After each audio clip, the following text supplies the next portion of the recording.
Я с таким удовольствием недавно работал в Ялте с Павлом Шумовым. Мы писали предвечернее состояние на Приморском пляже. Просто потрясающе. Я такого не ожидал. Я писал на холсте 50×70 и записал урок, будет для вас из этого материала. Очень важный, с большим количеством тончайших нюансов.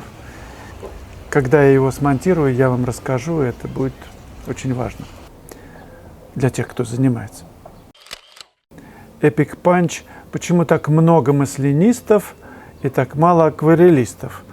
Чем это обусловлено? Тренд или передача мысли, или еще что-то? Как думаете? Или акварельку глубину не могут создать? Да? Мол, считаю это несерьезным материалом. Наоборот, невозможно создать, потому что это самый сложнейший материал — акварель. Акварелистов в мире по пальцам сосчитать, каких достойных. Это говорит о том, что справиться с этим материалом далеко не каждому дано. Можно потратить очень много лет, пока ты нащупаешь, освоишь. Во-первых, тон нужно видеть, фантастически филигранно видеть. Преодолеть сложности краски, материала, текучести, попадания в тон. Главное же не переборщить, не перегрузить ее слоями. 2-3 слоя и уже достаточно. Ну, как я чувствую, когда видишь работы профессионалов, там очень мало слоев. Какие перетекания из одного в другой, как это композиционно решено. Это очень сложная работа. Наверное, поэтому так их и мало. А у вас какие мысли, друзья? Поделитесь, это интересный вопрос. Олеся Анипко, скажите, пожалуйста, обязательно после окончания работы маслом нужно ждать как минимум 3 месяца, чтобы потом покрыть работу домарным лаком? Или можно, как только подсохнет? Ну, говорят реставраторы, даже полгода или год. Масло сохнет медленно. Если еще пастозно написано, то вообще, конечно, лучше попозже. Лак защищает от пыли, от жира, от всякого. Например, жаришь барабульку, и картина на кухне висит. Конечно, копоть, жир, вот это все. Такие работы кухонные лучше лаком покрывать. Я как-то все не... У меня руки не дойдут. Ну, может быть, они вот настоятся, я потом возьму все опытом и 2000 штук и покрою за неделю. Евгения Павлова. Очень интересна ваша точка зрения про дизайн в цвете. Понятно, что надо попадать в тон, а дальше вы берете за основу цвет с объектов, а потом фантазируете. Можно взять совсем другие цвета без опоры на натуру. Чисто интуитивные вариации. Как происходит выбор у вас? Прямо в момент, когда начинаешь работать, возникают какие-то, исходя из мотива, внутренние предложения, как это решить. Не обязательно зеленое решать зеленым. Можно же решать через общую гамму, которая предвиделась сейчас тебе в мозгу. А потом зависит, конечно же, от состояния. Если вот вечернее состояние, все окрашено вот таким фиолетовато-холодным светом, ультрамариновым, может быть, кобальтовым, да, тогда все пропитано этим. Он же есть, сверху светит, все пропитано. Утреннее состояние розоватое, такое, горы окрашиваются розоватостью. Ну, ты же не будешь сочинять, брать вместо розового, я не знаю, желтый или там зеленый. Нет. Ты отталкиваешься от какой-то доминанты, которая тебя захватила. Облако вот сейчас такое розоватое, такое вообще. Ну, зачем его сочинять, это облако, если оно так красиво, просто растяжка в небе, вот эта вот радужная растяжка. Так интересно, и выплывает это облако. Можно идти от правды, можно идти от дизайна, можно передать это так необычно для тебя. Но мне интересно, когда ты сохраняешь тональные связи.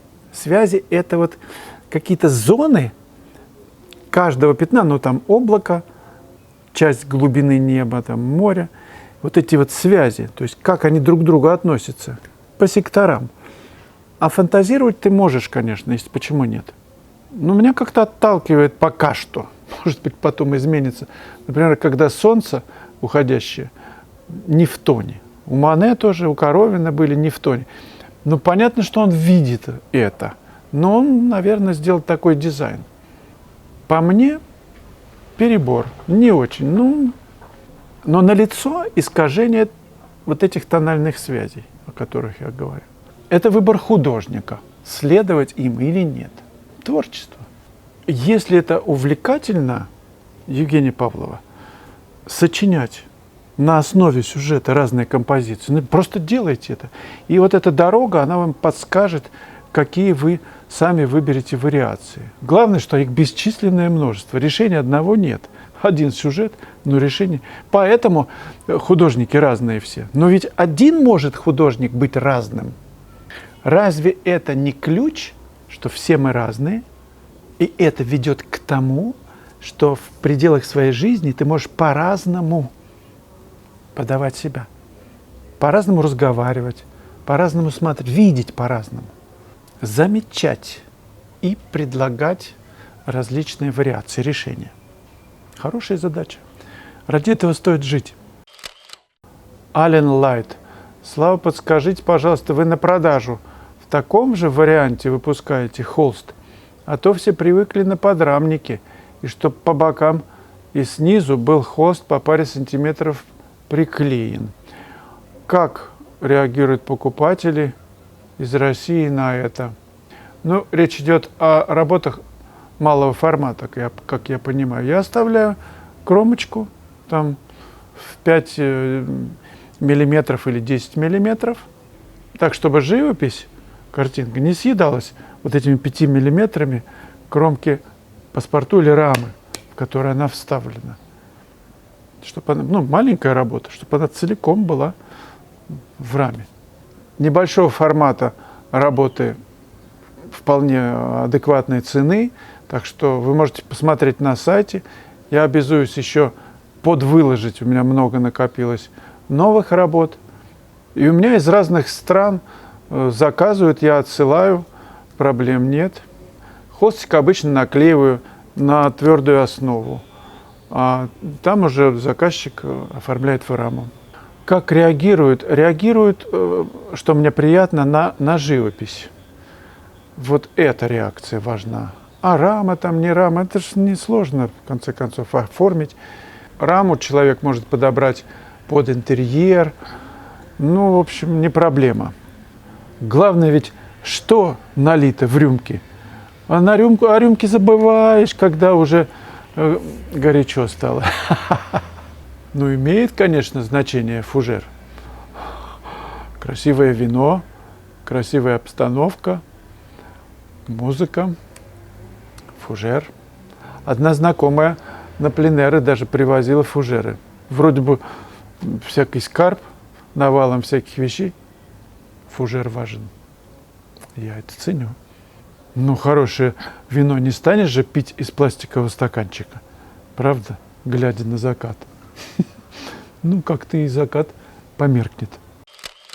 Светлана Левченко. Здравствуйте, уважаемый Вячеслав. Здравствуйте, уважаемая Светлана. С недавнего времени стала смотреть ваши выпуски и втянулась. О, как доктор Ватсон. Спасибо за ваши советы и подсказки менее опытным художникам. У меня вопрос. Внимание, вопрос. Можно ли внести коррективы в работу маслом, если она уже покрыта домарным лаком? Или уже ничего нельзя сделать? Спасибо большое. Сделать ничего нельзя. Здесь рядом Болгатура, и люди часто идут по дороге и говорят, что а можно туда пройти, вот там к морю? А я иногда так говорю, а здесь нет выхода. Ну вот.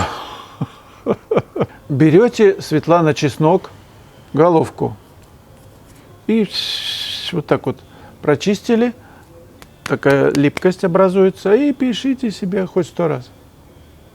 Никаких проблем. Друзья, я записал очень важный урок, 28-й. Перспектива в пейзаже. Чем он интересен? Тем, что вы берете карандаш и вместе со мной рисуете на примерах простые, сложные, перспективные построения, структуру пейзажа. Задача моя очень простая.